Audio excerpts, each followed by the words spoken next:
Hey, what's going on there, folks? Earthmaster here checking in real quick. It is March 6, 2018, 9:06 p.m. here on the West Coast here in California, and a little bit of earthquake activity occurring north of the Japan region near the Kuril. You know what? I should have thought about that before I pronounce it. But anyway, Kuril Islands, 5.8 being reported by the USGS.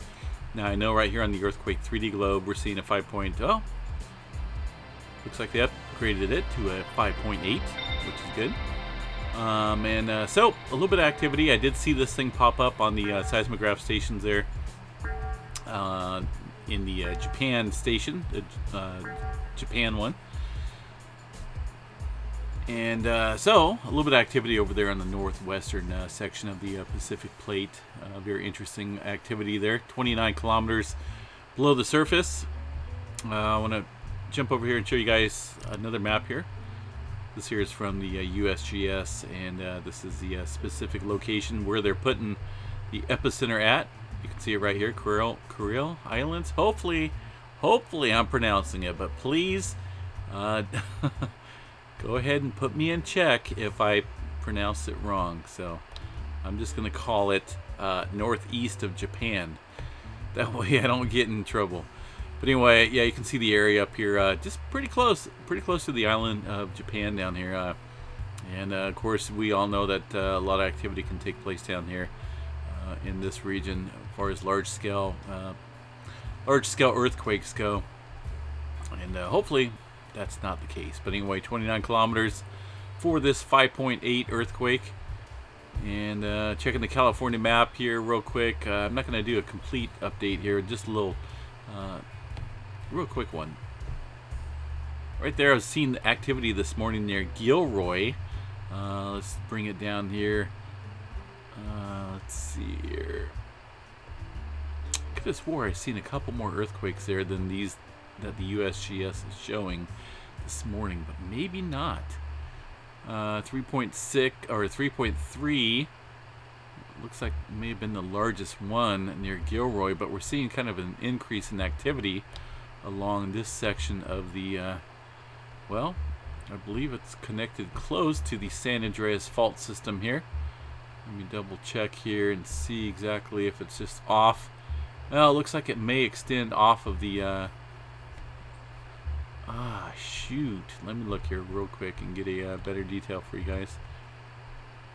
But nonetheless, some activity occurring there in Northern California, very close to the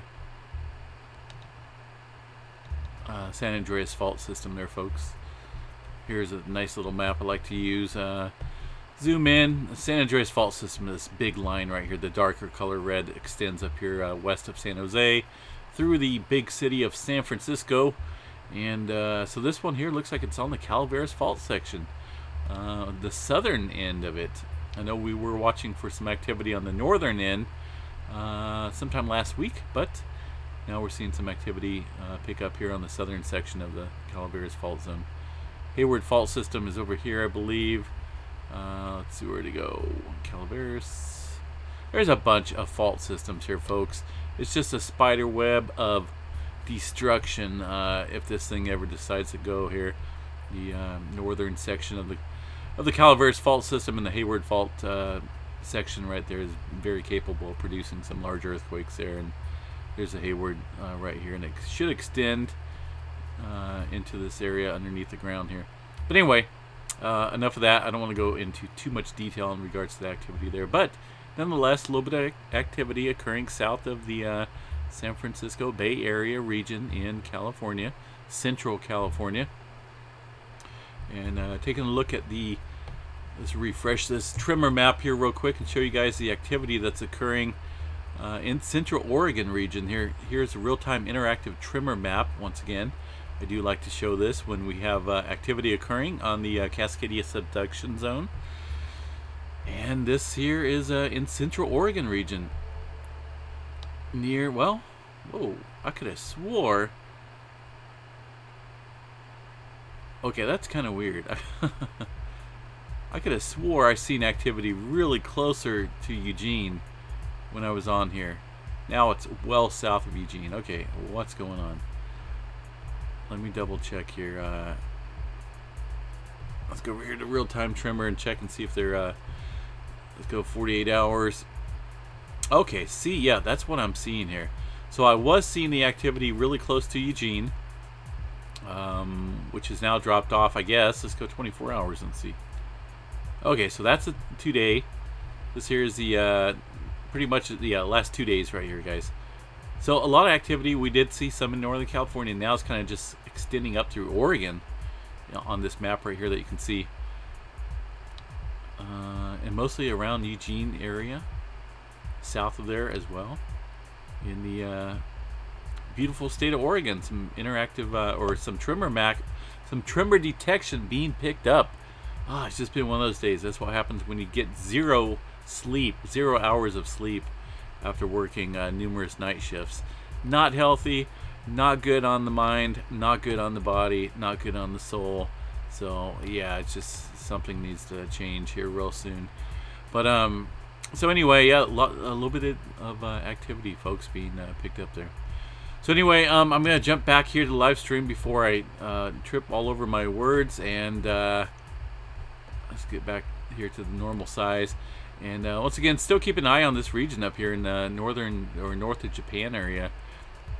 We'll see if some more activity occurs there. Yellowstone, checking real quick here. Definitely dying down as far as the activity goes on this map here. I'll show you guys real quick. It's pretty quiet. This here is the overview of the Yellowstone National Park region. Don't mind this area right here. Okay, that's either some type of interference once again, not being picked up on the other stations, but this activity is. Once again, Moose Creek, Idaho, and Flag Ranch down here. 2 separate locations picking up some activity. Now, these could be set at very sensitive measurements here. You can see this is definitely some type of distant, larger earthquake with the P waves being recorded there. So it's very possible that we're seeing just an intensification of the instruments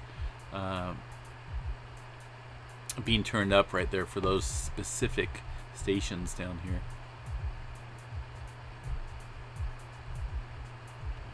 Possible here as well. Kind of interesting to see some activity there on the Old Faithful geyser seismograph. Looks like they may be messing with the instruments as well, as far as like I said, sensitivity. You can adjust these things remotely, and that's exactly what they're doing. But they're not. It's not big activity, because otherwise it would be picked up. It would be picked up on other stations. I'm short-circuiting. Anyway, look at some activity down here near Mary Lake. This is kind of like towards the central region of the park. I did not notice this before. Very interesting to see if we see an uptick in activity. See if we see the swarm migrate.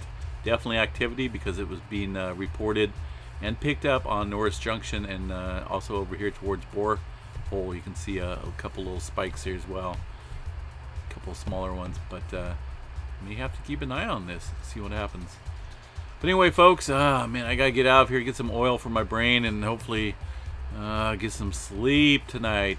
Anybody got any good videos to help sleep to?